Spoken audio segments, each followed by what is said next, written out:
Everyone, and welcome to Season 2, Episode 1 of the Rufus Neckbone Show. If you haven't guessed by the title of this one already, this one's going to be about a Strandberg guitar that I recently picked up, and some of the features with that guitar. I gotta say before I start talking about it, it's probably the single nicest guitar I think I've ever laid hands on. If you have the means, if you have the ability to find one for a decent price, I highly recommend you pick one up. I don't think you'd be disappointed whatsoever, but I'll go into some of the details about the features of the guitar, and then afterwards I'll show you a little clip of a song I recorded entirely using the guitar. I think it's maybe 5 or 6 tracks, and some drum programming as well. So without further delay, this is the gig bag that comes with the Strandbergs.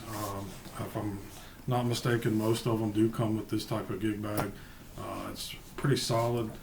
It's got about 3/4 of an inch of padding on all sides. Otherwise it's just your standard gig bag. You can fit a laptop computer in here or whatever else. I think I've got some literature in there right now that came with the guitar, some picks and whatnot. It's got backpack straps on the back of it if you want to carry it that way. Mine doesn't really leave the house that much, so it's not an issue for me. But anyway, this is the guitar itself. What it is a Strandberg Boden OS, which is, I guess you could consider their entry-level model. It is priced a little bit less than some of their made-to-measure instruments, which there is an extremely long wait time for, from what I understand, and they are probably about 2 to 3 times as much as this one. These can be had for a decent price these days. Depending on the time you're viewing this, I really don't know what they might be going for. I picked this one up off of reverb.com. There are quite a few on there for a decent price right now. This particular guitar has a flame maple top. I don't know if you can kind of see some of the figuring on there. It's not super deep, but it does look pretty good. And you can see up here at the front they've engraved, that's actually etched into the finish, the model name and the company name Strandberg, which by the way is a Swedish company. This is the Boden model, which from what I understand is named after one of the towns in northern Sweden. And they shaped this guitar, the funky shape of the guitar is actually shaped to represent a reindeer's horns, which is pretty cool in and of itself. But the one thing I like about this is it offers you a lot of different playing positions just because of the cutouts here and even here on the sides. I usually tend to play more of a classical style position, so I usually tend to rest this cutout here on my right leg, and then that just kind of balances it in a perfect position. It's a swamp ash body. It is actually chambered, so there's certain areas of this that are hollow inside of here. It reduces a lot of weight. I mean, the whole guitar only weighs about 4.5 pounds, so about a third of what a Les Paul would weigh. Like I said, it's a chambered swamp ash body with a flame maple top. It does come with the Seymour Duncan JB pickup in the bridge and a jazz pickup in the neck. They sound all right. I'll let you be the judge of whether you keep them or not, but I'm probably going to end up changing them out and putting just some plain old EMGs in there. That's just what I'm used to using. I kind of like the active pickups a little bit more than the passives these days. The knobs here are made out of ebony, and they are really good and positive. The tone knob here has a little bit more resistance than the volume, which is fine. I use the volume knob quite a bit. It's a 5-way pickup selector switch, so you can coil tap these two and turn on the middle pickups and so forth. The bridge is actually CNC machined, and that's kind of what makes these guitars unique. The fact that they are headless guitars, as you can see, that reduces the overall length as well as cuts weight. But you can see here on the end, they're actually use these little clamps here that pinch the ends of the strings. You can see where I cut the end of the strings off there. Didn't do that great of a job, but anyway. And then the tuning keys are actually out back here on the end.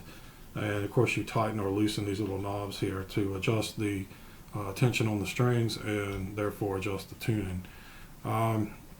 It is a fan fret model. You can see here it does kind of start to fan out even from the first fret up here.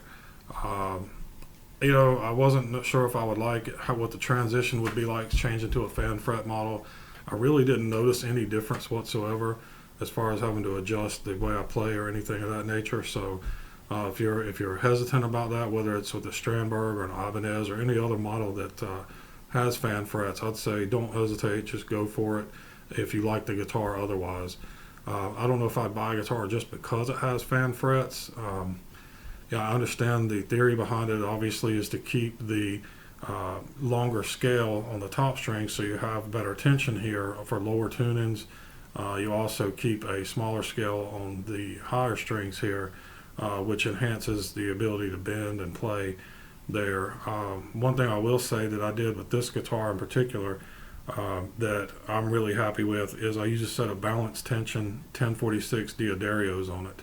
Now I do tune, this guitar right now is tuned to C sharp standard, so it's a step and a half down from E, but you would think that with the 1046s that would make them kind of floppy, but they're not. They're just about perfect for me. I like a little bit of slinkiness in my strings. I don't like them to be overly tight. And this, I mean, like I said, the feel on this guitar is just amazing. It's indescribable how nice it is to play. Last thing I'll get into, oh, and by the way, these are stainless steel frets with a rosewood fretboard. The inlays here on the neck and also on the top of the neck there are actually glow in the dark. So once you charge them in the light, they will glow in the dark pretty well. Last thing I'll get into here, which is another thing that makes the Strandbergs kind of special. I don't know if you can see that or not, but on the back of the neck, there's actually, it's a trapezoid type shape. It's flat right here where my thumb is, and then it kind of slants on either side of it. It's really kind of hard to see with this shitty camera work here, but regardless, you can kind of tell that up here towards the headstock, it starts out in the middle and then kind of goes down towards the bottom of the neck on the back as it goes towards the body of the guitar. Now these two reinforcement strips right here are actually, if I'm not mistaken, I can't remember what type of wood it was, but it's sandwiched between carbon fiber as well, so it gives it a little bit more strength there.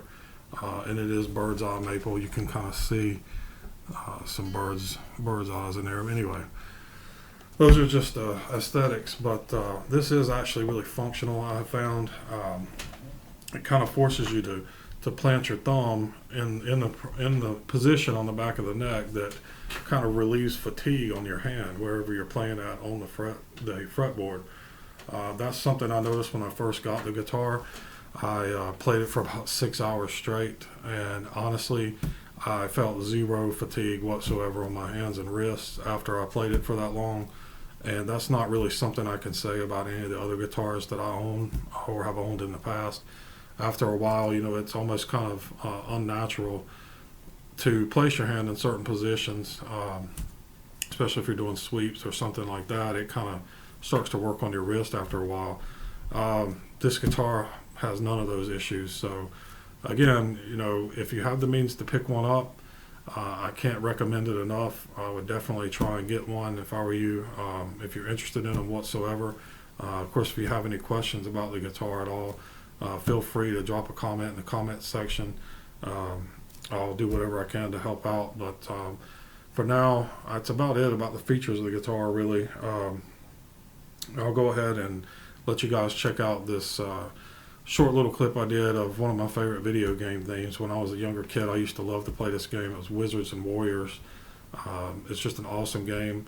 And I remember spending, Nintendo had a hotline for some of the games that they had. and you could call that hotline. It was like one of those 1-900 numbers if you're old enough to remember those, and you could get tips for the games. I probably ran up hundreds of dollars worth of phone bill charges for this hotline on this game because I remember I got to one certain spot and I could not figure out how to get past it.